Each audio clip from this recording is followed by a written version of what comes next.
बहुत बहुत धन्यवाद सभापति जी। सम्मानीय सदन, कल राज्यपाल जी का मैंने भाषण सुना, आज रामेश्वर शर्मा जी ने भी चीजें बताई। बात यह है कि इन दोनों भाषणों में एक चीज साफ थी, रोजगार का मुद्दा गायब था। जो रोजगार आज युवाओं के लिए सबसे बड़ा मुद्दा बन गया है। इस प्रदेश का हर युवा एक ही चीज पुकारता है, रोजगार रोजगार रोजगार। और उनकी पीड़ा मैं आप सबके सामने रखना चाहूंगा। बेरोजगार हैं साहब, इन्हें रोजगार चाहिए। भ्रष्टाचार में लोग खूब नौकरी पा रहे हैं, रिश्वत की कमाई खूब मजे से खा रहे हैं। नौकरी पाने के लिए यहां जुगाड़ चाहिए। बेरोजगार हैं साहब, इन्हें रोजगार चाहिए। टैलेंट की कोई कमी नहीं मध्य प्रदेश की सड़कों पर। दुनिया बदल देंगे, भरोसा करो इन लड़कों पर। कैसे मिले नौकरी जब नौकरी ही बिकी जा रही है। नौकरी की प्रक्रिया में अब तो सुधार चाहिए। बेरोजगार हैं साहब, इन्हें रोजगार चाहिए। साहब, मैं सभी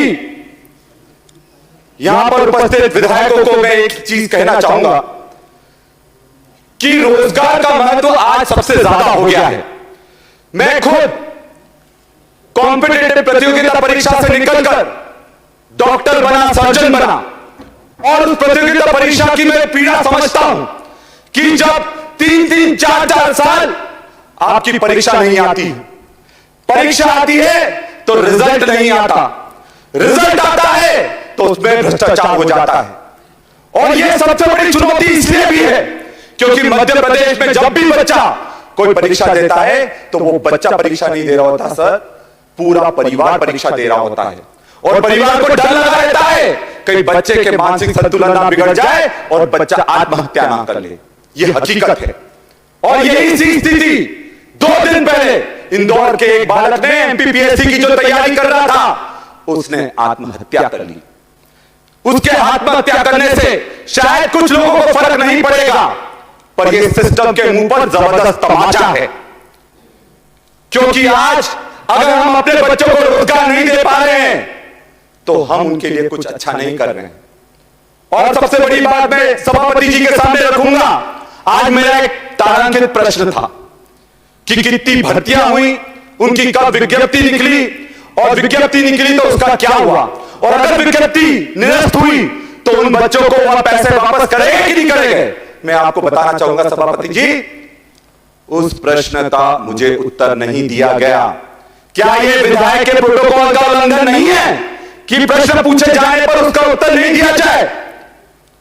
मैं एक और बात कहता हूं कि मध्य प्रदेश में सरकार, मुख्यमंत्री बहुत वादे करते हैं, और जिस तरह के वादे अतिथि शिक्षकों के साथ किए गए, अतिथि विद्वानों के साथ किए गए, आशा कार्यकर्ताओं, आंगनवाड़ियों के साथ करेंगे, सबको छल लिया गया है।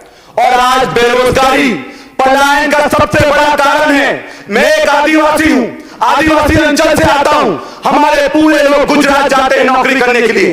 क्या कारण है कि उनका रोजगार झाबुआ में नहीं मिल पाता, आदिवासी अंचल में नहीं मिल पाता, उनको बाहर पलायन करना पड़ता है क्योंकि उनके पास रोजगार नहीं है। क्या कारण है मध्य प्रदेश में ST/SC बैकलॉग के 1.5 लाख से ज्यादा पद खाली पड़े हुए हैं।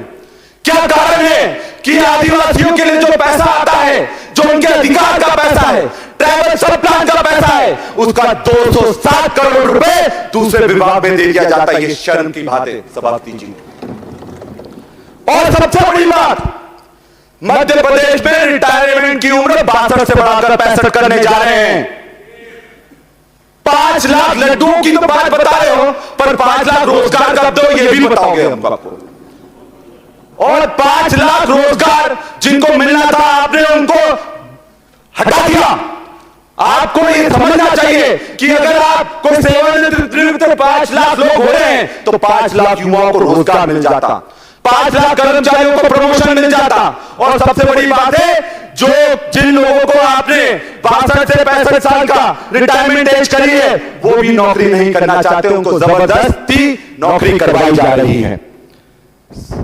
मैं एक बात आप सबसे खुलकर कहता हूं कि रोजगार को लेकर बहुत सारी बातें हैं, पर हमको एक परिवार के रूप में इस पर कुछ ना कुछ काम करना पड़ेगा। क्योंकि अगर हम उन युवाओं को रोजगार नहीं दे पाए, आप कब तक उनको लाठियों से डराओगे, कब तक डंडों से डराओगे, कब तक जेलों में बंद करोगे? अगर एक भगत सिंह बन गया तो सबको तबाह कर रख देगा, क्योंकि हम लोग भगत सिंह बनना नहीं चाहते हैं, हम लोग वो घाट में चीज लेना नहीं चाहते हैं, क्योंकि यह महात्मा गांधी का देश है और हम जानते हैं कि हमारे अंदर भी भगत सिंह है, हमारे अंदर भी चंद्रशेखर आजाद है, और हम लड़ने से पीछे नहीं हटने वाले। हम लोग महात्मा गांधी के लोग हैं, हम गोडसे के लोग नहीं है जो माफी मांग लेंगे। समाप्त कीजिए, 5 मिनट हो गए। आज मैं 2 पंक्तियों के साथ अपनी बात को समाप्त करना चाहूंगा कि मध्य प्रदेश में युवाओं की क्या स्थिति है। पिछले 2 दशकों में मध्य प्रदेश में बेरोजगारों की एक ही कहानी है, दर दर भटक कर युवा झोंक रहे अपनी जवानी है, अपनी जवानी है। बहुत बहुत धन्यवाद। Thank you. शैलेंद्र जैन जी, सम्मानित सदस्य।